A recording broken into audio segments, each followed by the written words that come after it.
Hi everybody, welcome to another live stream. I am so excited for today's live stream because we are joined by one of the best, one of the most creative wedding photographers in the world, Esteban Gil. Now, not only is Esteban an incredible photographer, as you're going to find out in this stream, but he is also one of the most passionate wedding photography educators in the industry, and someone that I just see as being a real force for good. He is literally the embodiment of community over competition.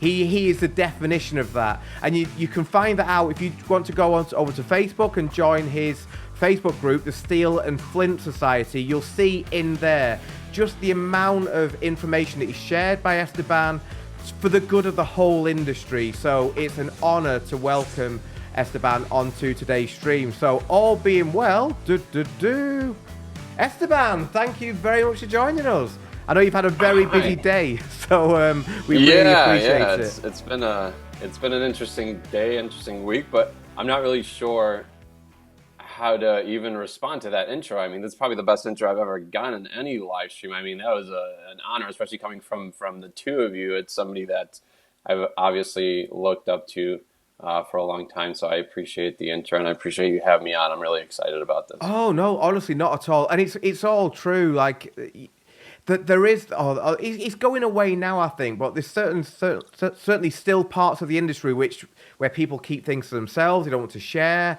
and they don't like to almost like be too friendly with other photographers because they just see that as being something that might damage their own business. Whereas you are the embodiment of the opposite of that, I always think. And it's like you seem to share everything that you can, and any tips you get, it's like, oh, I want to let everybody know, which is just really nice. And it's what we're trying to replicate within Flashmasters. So yeah, no, it's all true. Thank you. And it also helps that your work is like, whoa. Well, I appreciate that. Things like that help. I always like to tell people that when I started my career, I actually reached out to my favorite 10 photographers around my area, and I just told them, I said, hey, listen, I just want to hold your bags. I want to do anything. I want to be a wedding photographer. Like, that's all I want to do.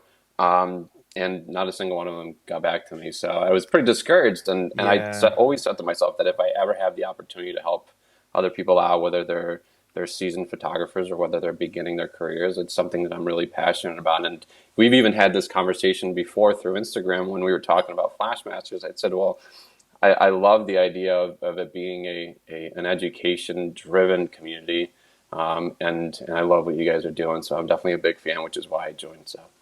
No, that's really, and we're absolutely honoured to have you there. Out of interest, Esteban, at what point did you start the education side of your business? From after, how long was it after you became a photographer? So I've been a photographer for 11 years now, and I started doing. My first workshop was actually called One Light Cinematic Wedding Photography, and it was basically just me trying to teach people how to be lazy. So I like it. I'd be good at that. I always thought. I mean, I always had that thought process. Like, I love admiring people's work, like yourself, and like you have like the Christian Cardonas of the world. You have the Jeff Tissmans of the world. Just don't tell Jeff Tissman that I'm complimenting, because I don't really actually like him as a person. He's an awful human being. So you have people like that are using gels and all these colors, and I love that. But I know that during a wedding, I just never remember to do that. So I was like, well, how can I utilize the one thing I'm really good at, which is just using one light and implementing it as much as possible. And that's where I really, like, about 5 years into my business, I said, you know what, I'm going to start using the one light, and I'm going to start doing the composites, doing all these other things, and really expanding the one light to a point where it might look like multiple lights, and just utilizing it as much as possible. So I started that. I did my first workshop about 5 years ago, and now I'm about 40 workshops in, something like that. So wow. So it's been a wild ride. So yeah, I used to do a ton during the year. COVID kind of hit us a little bit, but now we do all kinds of cities, and I'm hopefully doing international ones next year. So that's amazing. So you're looking to do, where will they be, dare we ask? Your international ones? Yeah, so nothing is set in stone, but I am working on something in France for October of next year. So Be on the Amazing. lookout for that stuff. And I do have Miami coming up in a couple of months, which I think there's like one spot left for that. So Very cool, very cool. I love what you said there, Esteban, as well about one light, because there is this sort of this fear that people have that off-camera flash is very complicated, and that they're put off by that, and they think, oh, to create these really amazing images that people like yourself will be putting out there, you've got to be very technical. Like, it takes a lot of time to set up. But from what you said there, it seems like you're showing that there is another way, that it doesn't take very long, and the process can be made quicker. yeah, and one of the things that I like to tell people, especially during my workshops, is that sometimes we tend to overcomplicate off-camera flash. We tend to automatically think that when we're learning off-camera flash, we have to bring out 5 lights to a reception. We have to bring out 3 lights to a portrait. When in reality, we haven't really mastered the one light. When you master the one light and you feel comfortable, and ideally, when we're trying to figure out lighting, a lot of the time what happens is, especially at the beginning of our off-camera flash adventures, a lot of the time what happens is we can't even get them to work or to talk to each other. Yes. And once we do that, we do the easiest thing, which is just like, you know what, I'm just going to put this away and I'm just going to use high ISO. So as long as just be able to master the one light, be able to do that. And once you're comfortable with the one light, you can start incorporating more lights. You can start experimenting with different things. So that's why I like to really make sure that people that go to my workshops, people that are in the group, are really just focusing on that one light and utilizing it as much as possible. And then they can graduate towards more of like the multiple lights, the gels, and then putting their own spin into it. So super important to do the one light first. Yeah, I love that. And I think that's a really important lesson. Even though it seems very obvious, it's also something that may not, people just, again, like, don't realize what you can achieve with one light. And oftentimes you don't need any more than that. Like say, to master that one light will then give you the confidence to go on and experiment more. But I totally agree that, as we'll see in this stream, the images that you're producing with a single light source are incredible. Just want to interrupt as well. I totally forgot to say, I'll let you actually introduce this because this has come off you, but there's some very exciting news for everybody watching within the Flash Masters community from Geekoto. I'll let you let people know what that is, Esteban, if that's okay. Yeah, so Geekoto is one of, or actually the lighting company that I use. I use them exclusively. I think they're incredible. They make incredible products. I use the Geekoto NLX 280, and I've actually been using their newest modifiers, which I actually have one right here. I brought it to, and it's just like a rapid box sort of thing, and it's called the Rapid Pro Modifier, and they're just amazing. I mean, not only are they amazing products, but the people behind them are amazing. So I've become very, very good friends with Aaron from the president of the company in the U.S., and it's just an amazing product. So they were gracious enough to let us do a giveaway today, right? Amazing, yes. So I'm not sure what Alan has as far no, as... neither am I, because it might be a surprise. This is a surprise to me. Literally, for everybody watching, this is hot off the press. Harren very kindly offered this, I think about half an hour before we started the stream. So Helen, who is sat to my right, I know you're going to show yourself on stream or you just want to shout, has got an idea for how we give away this $300. So, okay. Ears open, everyone. Hey. You've got your hoodie on. I know. I'm not branded. I can't be on stream. Sacked. She's sacked. So, what I want you guys to do, if you're watching the stream, oh, you put me on. What I want you all to do is to create a story for your Instagram or your Facebook, or both, to say that you're watching this stream live. I want it to be creative or fun, the most interesting story that we have, in which you tag, and I'll put this in the group as well, you need to tag Flashmasters. You need to tag Steel and Flint. I'm sure there's a page on Instagram, Esteban? Yep. To tag? Yep. Yes. Yeah? Yep. Perfect. And also, let's tag Geekoto as well. Oh, because obviously definitely, they're yes. being amazing. So tag Esteban, tag us, and tag Geekoto. Maybe a photo of the story or the stream, etc. But try to make it creative. And then at the end of the stream, we'll look at what stories have been shared, and we'll let Esteban choose from those. Perfect. There you go. Thank you, Helen. And thank you, Geekoto. I tell you now, I would love to be using Geekoto, but can't get our hands on them over here in the UK. It will ship. Hopefully one day. And we're very, very proud to have Geekoto as sponsors of Flashmasters as well. I love what they're doing. Let's bring you back in. And they ship to the UK direct from the website. Oh, they do ship to the UK. Sorry, I apologize. I did not even know. I tried earlier. Oh, that's cool. Brilliant. Yeah, very cool. Yeah, because I'm sure that they're just going to like explode when people start using them over here. I know that there's lots of our ambassadors in Flashmaster do use them, and I've always been jealous. So hopefully, yeah, one day. Excellent. So, shall we crack on and open some of your images up, Esteban? Let's do it. Here we go. So let's just, if I can get this right in one go, doesn't usually happen. Oh, I will just warn you as well, if you missed it, Esteban. Jeff has said it's on war, and he's cutting your hair when you least expect it. So wow, he's cutting my source of talent. Yeah, that's where your secret powers lie. Yeah. If anybody wants any sort of secret powers or any of the Esteban talent, you just have to come up to me and cut a strand of my hair off. It is a beautiful mane, I must admit. Thank you. Okay, so we'll see this image here. I'll let you introduce it. Yeah, so I love using this image because, and people are probably looking at this, it's like, what the hell's wrong with this guy? Like, why do you have this guy on? It's like an awful image. But I love using this image because it's a great example of just going just a little bit extra to create something special. I'll tell you just a very quick story about this image here. So this was in the middle of the winter. There was snow on the ground. The bride and the groom didn't really want to do too much. We got to the venue and the wedding planner was like, hey, you have no more than like 8-10 minutes to do this shot. I'd seen this table and said, well, I want to create something special here. So I went up to the bride and the groom and I said, hey, do you guys want to do just your standard wedding party photos, or do you want to take maybe like 5-6 minutes to do a really cool image that's really going to stand out? Naturally, they were like, you know what? Let's go with the cool image. So the reason I show this is because this is just one where it's just kind of lit with one light. It's just properly exposed-ish. It probably would make the gallery if I was Esteban from 10 years ago. But just making sure that you implement a lot of these techniques that I teach and that you teach, Neil, and a lot of people on the in the group teach.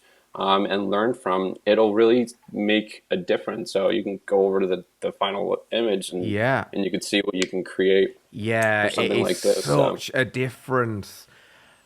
Of all the examples we've seen in Flashmasters, it's things like this that literally define why off-camera flash is such a great tool to have in your arsenal. Even if you don't want to use it, knowing how to do it and how to create images like this, where, nothing wrong, like you say, exactly, but a lot of people will be taking the other image, then it can really set you apart, I think. Yeah, and that's where we really like to communicate this, is that you don't have to. I get a ton of messages from people that have gone to my workshops that say, I left your workshop with the knowledge just in case I ever run into a situation. I get a lot of people that are actually more like the light and airy photographers that are photographers that prefer the natural light, and that's why I actually changed the name to more like a creative lighting workshop, where you're implementing natural light, you're implementing off-camera flash, and you don't have to force off-camera flash. There's a lot of people that are very good at what they do when they're shooting off-camera flash all the time, but you don't have to be that person. But if you do have the knowledge, in case you're in a situation where you're going to need to come out and do it, then go for it. And I think this is a great example where I was put in a situation where I could have created just something which right now I would consider mediocre, but I didn't, because I took the skill sets that I learned and I implemented it, and this is something that they're going to print out and have a huge print on their wall, and it really makes an impact. So that photo alone has gotten me so many weddings. I mean, I used to have people walk into my office and literally point at the photo and say, I don't care how much you cost. I just want a photo like this. And it's been such a game changer for me. I was actually going to ask that, whether you've actually had bookings off the back of this, because I imagine that the answer would have been yes. And like you say, it is something that you would put on the wall, because it goes from being just a more standard portrait into something that's almost, it's very artistic. It's almost painterly, I think. It does deserve to be printed big and placed on a wall. And yeah, it's stunning. And I think that, like you say, that is the reason why off-camera flash is such a great tool. So all told, Esteban, how long would this actually take you then? Because I know that's a question that many people will ask and think, oh, I'd like to do that, but I don't have enough time on a wedding day. I'm always too rushed. Yeah, and that's something that always comes up whenever I post in any group and there's any sort of off-camera flash image or any composite. There's always the question where, oh, I wish I had that much time during wedding, without them actually knowing how much time I had. They look at an image and they automatically assume that it takes 30 minutes to create a single image. So true. Yeah, like you say, it's an assumption. But it doesn't. Yeah, there's the assumption that something like that is going to take a long time. Did it take me 30 minutes to learn it? Yeah, probably. I mean, did it take me maybe 50, 60 times of really perfecting the technique? Yes. I'm not saying that you're going to go out and watch a video on how to do these and you're going to go to your next wedding and do it in 6 minutes.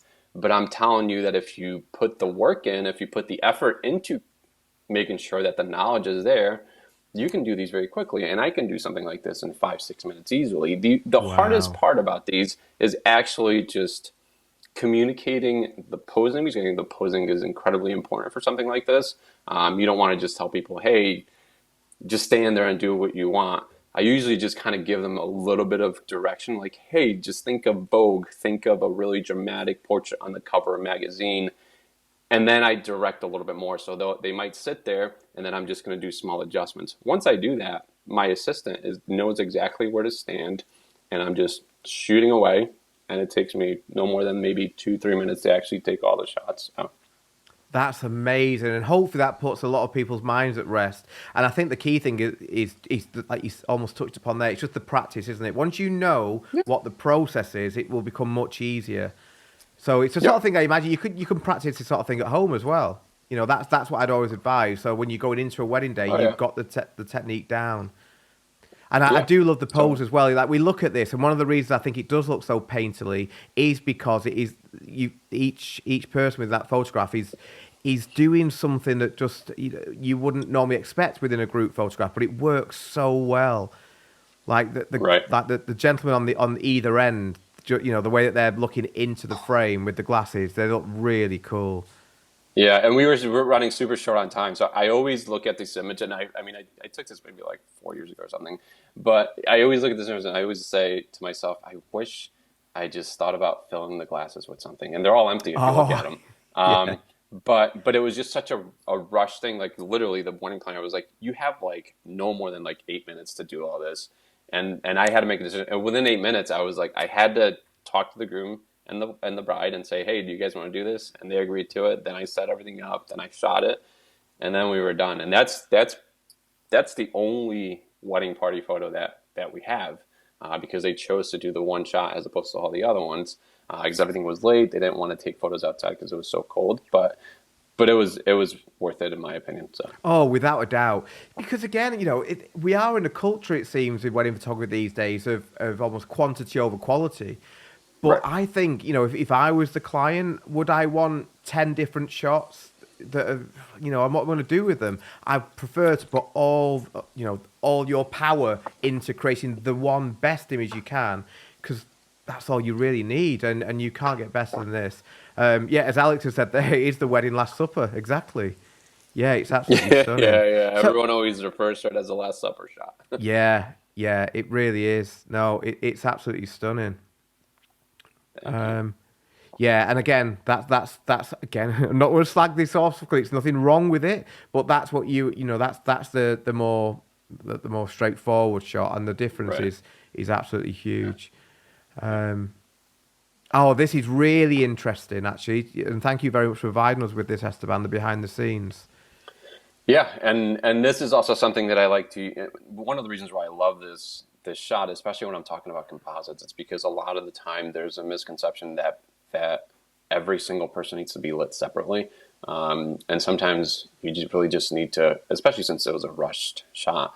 I was just kind of like, you know what, let's just let the light hit a couple people at a time. We'll do 4 shots and then we'll composite them together. So again, there's a little bit more that goes into this. If you're lighting each person individually, then it becomes a little bit trickier, especially with light direction, distance to the subject. You want to make sure that your distance is the same for each subject, and we'll go through some other ones That's later on. a great tip. Yeah. Right. And then you also want to make sure that, sometimes I like to bend the rules a little bit, but it is said that you want to make sure you come in from the same side if you're lighting everyone individually. I usually like to do two sides, but something like this, they're lined up in a straight line. So it was very easy for me to just to have my assistant just kind of point the light in the direction of 4 different sections, and that's just composite them together. I could have very easily done each person individually, but I felt a little bit more rushed, and the result kind of worked out. So, or not kind of worked out, actually did work out really well. Yeah, well, no, I think it's really good though to see that you don't. Again, it's if people have any issues or worries about time, it's really good and refreshing to see you don't have to go through every single person. I mean, obviously, you can Right. do that, but you can certainly get away with it and looking very, very cool without the need for that. So literally, there just four speed light. Sorry, 4 shots. Yeah, and this was actually, and another misconception is that you need this huge strobe. I mean, I'm utilizing high-speed sync. So the reason why I'm using high-speed sync is because I really wanted to darken out that background. I didn't Yeah, like that background, so I'm going in the thousands for my shutter speed. And then I just used a speed light for this. It wasn't a strobe. It wasn't a strong strobe that I needed. The lighting conditions inside the room were dim enough where I can just use a flash, just a regular speed light, and it was at a pretty low power actually. The big thing here is that obviously you want to go into high speed sync because I like shooting close to wide open to have that depth of field, yes, and then using the speed light to just kind of light the subject and really darkening out that background through your shutter speed.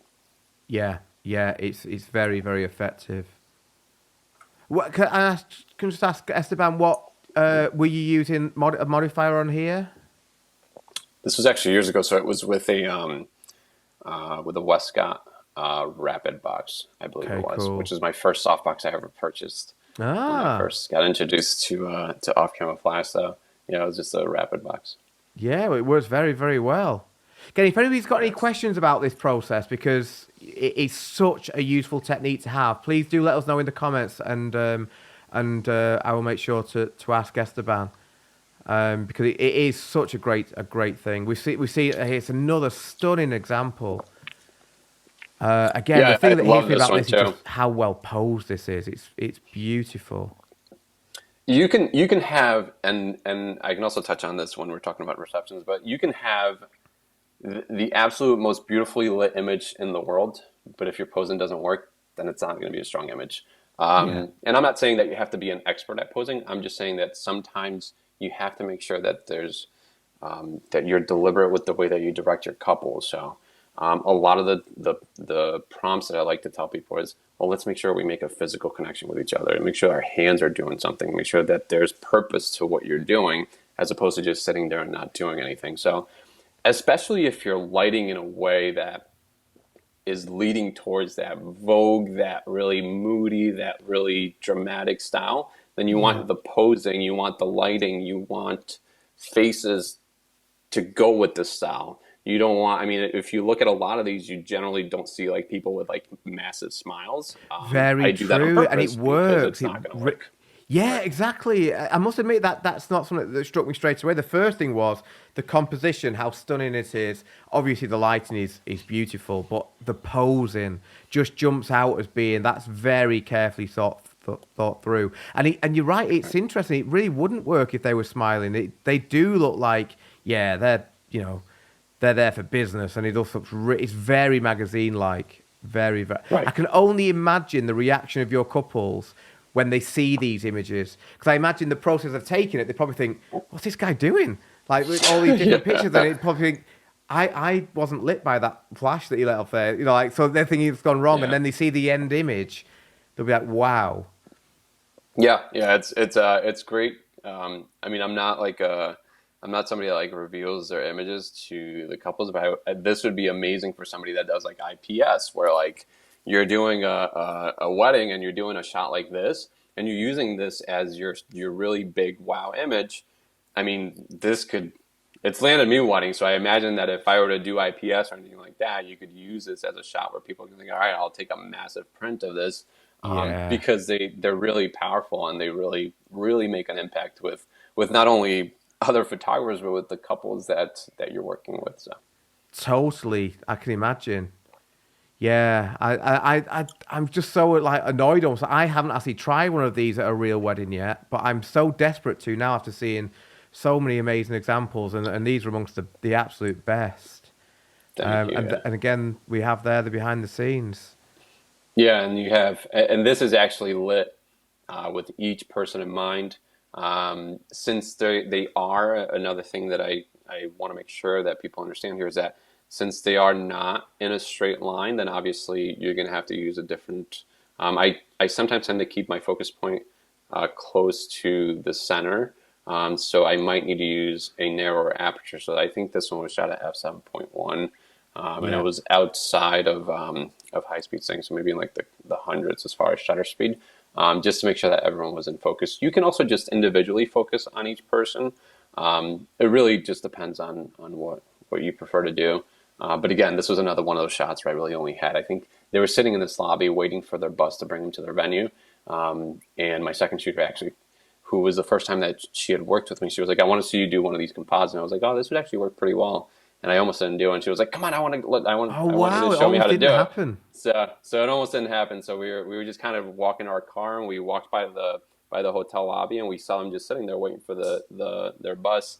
And she convinced me to do it, and we did it. And again, another awesome image that I'm super proud of. Oh yeah, you should be. I don't. It makes it even more special to think it almost didn't exist. Again, just for clarification, how long would you? Obviously, you've already explained there. It was done very quickly. How long would you think from the moment you're thinking, oh, you're going to say to the bride, say, oh, I've got this idea.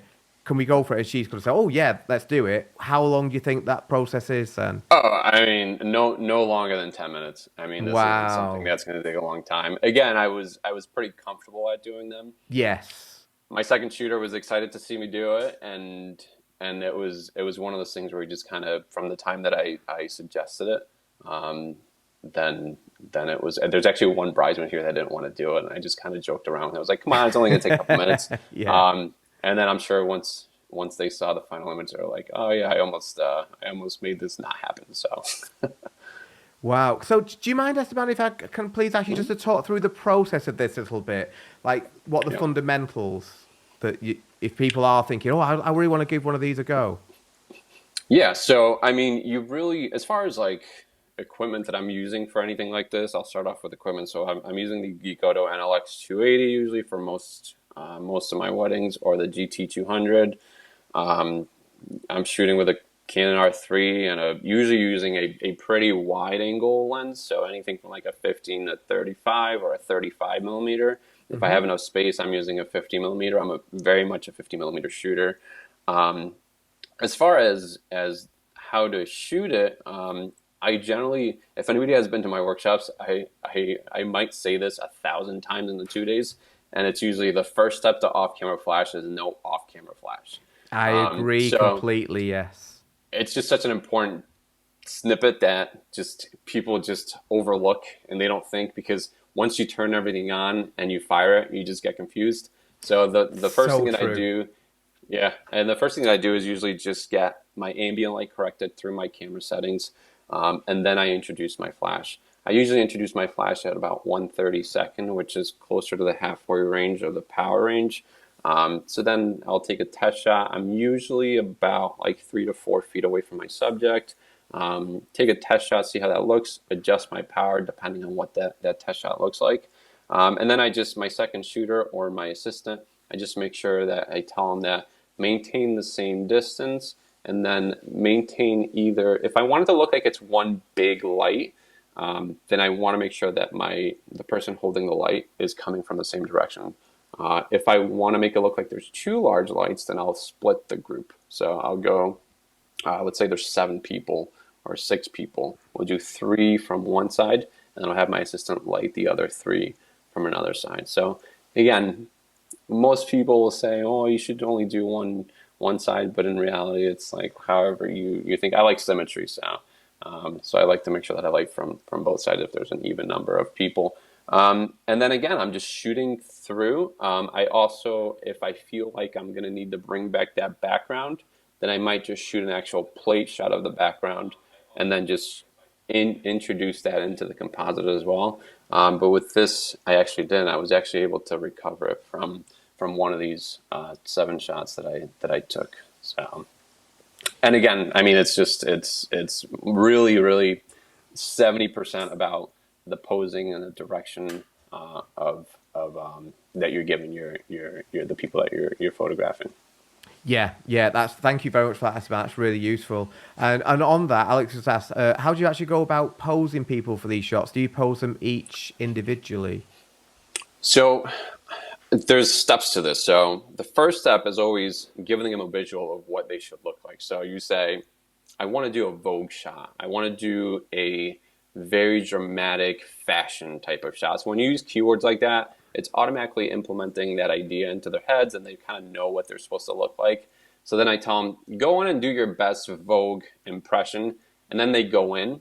And instead of me talking them through the entire thing, which is going to take a long time, they already have that in their head. So they go in and then I do micro adjustments. So I look at everyone, I go in, I go, okay, well, let me just adjust you a little bit. So I'll take their hand and I'll put it on somebody else's hand and I'll go, all right, well, I want you to look over this way, but your pose is great. And you always want to do positive reinforcement. So when you see somebody that's doing a really cool pose, you just go, oh, you know exactly what you're doing. Have you been in Vogue before? And you just, Nice. you just kind of like do all these things to like really get them excited about the photo. But it's not, I'm not going through the entire process of posing everyone. What I'm doing is I'm just making them visualize it and then doing micro adjustments. I love that, because even the way you explained it there made me think, oh, you're only probably going to get 89% of the way there just by using those keywords almost, because they are, if you say Vogue and things like that, they're not going to just be laughing and smiling, are they? They're instantly going to like, it's brilliant, and then you're just tweaking basically. Yeah, you're just tweaking and it doesn't take long at all. You're basically just doing this very quick direction, and you want to make sure that you use those keywords in order to implement that into their heads, and they kind of know what they're doing. And you just do micro adjustments in order to get to what you're envisioning. So, brilliant tip, brilliant. And question from Helen. I know Helen knows the answer to this, but not sure if it's been answered. But do you always use a tripod for these composites? I was hoping somebody would ask that. No, I never. I own like 10 tripods. And I've never used a single one for any of these. Really? I was thinking that was a given. I would have put a lot of money on the fact that you would have been. No, you must be you must have very safe, still hands. So one of the coolest things is, and people's minds are always blown at my workshops when I talk through this. Mine is now. Through my editing portion. If you go into Photoshop and you use something called the auto align layers, it's essentially just like an AI tripod. So it reads the images and it aligns them for you. So as long as you're somewhat close to where you started, Photoshop is smart enough to put them together. I mean, if I have 8 minutes to take a shot, do you think I'm actually going to be able to like go get my tripod, put it down, put my camera there? Yeah. And it's going to take up too much time. So I just go click, click, click, click, click. As long as there's minimal movement, Photoshop is going to align everything for me, and I'm good to go. That's a brilliant tip. And I'll let you into a little secret. I did a shoot yesterday for YouTube. I do like YouTube days where I'm doing various challenges and whatever. And did a shoot with that and came back and I did a 5-minute challenge where I was doing this sort of technique, but only with one bride. So very easy compared to what you're doing here. And for the very first time, I actually ticked that box. And it did do a very good job. But I would still have been convinced that it wouldn't be that accurate on something like that. But obviously it is. So no need for a tripod. Like that's big. Shots. Yeah. Whoa, it's pretty amazing. Really good. And I think instantly that, again, makes these images feel much more achievable, because one of the things is, like, and I was expecting you to say tripod, but I think one of the things that people will think is, oh, that's one of the things why the whole process will slow down, just because I've got to get a tripod. I've not got one on me. It's in the car, so I've got to go to the car, blah, blah, blah. So, yeah, that's brilliant. Yeah. And that's right. When I talk about I'm just about keeping it simple. I mean, I'm just setting up the one light at the beginning of the day. I'm giving it to my assistant, and I always say the same thing to them. This is your coworker for today. And they don't get any other lights. They don't do anything else. All they're doing is just holding that light, and I'm just utilizing it as much as possible, as opposed to thinking of that composite and then trying to set everything up. The light is already set up, and I'm just utilizing the one light as much as possible, so making it look like there's multiple lights in the shot. So. Very, very cool. Yeah, love that. Yeah, again, absolutely stunning. So what I think we'll do, we'll just talk about this image for YouTube, I think, so, and then we'll move on to other Flashmasters members only. But again, I love the creativity of this shot. You know, we all take images of the dress, of the bridal party, but I've never took anything where you've got those elements in such a creative way. It's beautiful. And it's definitely something that I've tried to implement in the last couple of years. I love detail shots. I teach detail shots, but a lot of the time they're just objects that we're photographing. I don't consider myself a product photographer, but I do love photographing the details of the day while implementing the human element to them. So whether it's the bride with the dress, a groom with his tux, or just the entire wedding party. I just feel like when you implement that aspect into an image, it just makes for a much stronger image. It makes for more relatability. The only thing that I would change, that I actually did change for the last for the gallery, is that I put the bride to the right of the dress if you're facing the house here. So it looks like she's looking at the dress. Actually, I put the wrong one. But then the maid of honor, who's on the right here, I switched them up. So now it looks like she's looking at the dress, and then everyone's just kind of looking at the camera. So, but yeah, it's just something that this could have very easily just have been a shot of the dress by itself. I'm not a huge fan of the dress shots by themselves, but Neither if I'm able to incorporate them, then it just makes for more. Yeah, now you've got context. So it's a detailed shot, but with so much more. Actually brings something you mentioned there actually made me think of a question I was going to ask before. When you're doing your composites, Esteban, are you taking more like than one shot of each person or each side when you're shooting that to give yourself options, or are you generally just going for the one? No, I'm actually only going for one. I know that my arch nemesis, Jeff Tissman, does like 17,000 shots of each person. And then he like takes 5 hours to choose the best one because he's cool like that. But no, I only just do the one. I love when he does it where it's like a bunch of different shots and he just chooses the best one so you could have options. And I admire that. And for anybody watching, Jeff is one of my good friends, so I don't. Don't spoil. Don't shatter the illusion. We like this. This is good for clickbait. Jeff versus Esteban. But no, I actually just take the one shot. Again, I'm just being as quick as possible. It makes sense. The longest I'll ever spend on a shot is about those like 5 minutes shooting with a composite. Anything else that you see later on is just a matter of seconds, because I'm just not the person that's going to spend a ton of time on a shot. And if something doesn't work, I'm just moving along because that's just how my brain works. I love that. And I think that's going to really resonate with lots of people watching. That I don't think, because we often don't have the time. I know that certainly in the UK, we will be so pushed at this stage in the day. You're talking like often, if we've got the bridal party for 5 minutes, then we're doing well. So that's why it's really good to know, and you're reinforcing that this can be done. And it's only going to get quicker. The more you do it, the more experience you get, the more used to it you get. You're just going to get quicker. So that's really, really good. Oh, Jeff says not anymore. You see, there you go. Don't know if that's true, what Jeff's saying, but you've. Oh, he's not friends anymore. I thought he's not taking 17,000 shots anymore. Oh, well, that's good. I didn't want to be friends with him anyways. Yeah, you saved yourself a Christmas card. There you go. A bit cheaper at Christmas. So let me just move on here. And again, really good. So you can see here the behind the scenes. And this one actually, I forgot to mention that this one actually was lit from the outside. So I did do a couple of different trials for this. So there wasn't much. So this image was actually taken with a medium format camera. on an ultra wide lens. So it was, it was a 45 millimeter lens. So it's like a 32 equivalent. And it looks a lot bigger than what it actually was in person. So I had my assistant lighting them from inside, and it just didn't seem like I would be able to do a really good job at it. So I was like, you know what, let's try it outside. And I positioned him in a way that there was no reflection, and they were also really beautifully lit. So my assistant actually lit them from the outside, which is something that a lot of people are like, oh, how did you light them from outside without reflection? Including me. I would have thought that you'd get horrible reflection on the glass. Yeah. So it worked out really well. So I suppose that the lesson from that is always just to experiment, to try things, right. And not just make assumptions. Because I would have done that. I wouldn't have attempted to light from the outside because I would have just thought, well, it's no use. It's just going to bounce off the glass and look horrible. Right. Yeah. Amazing. No, it worked out really well. Oh, somebody asked the same exact question. Yeah. Yeah, exactly. Yeah, because you can tell from the images how close the subjects are to the glass. Yeah.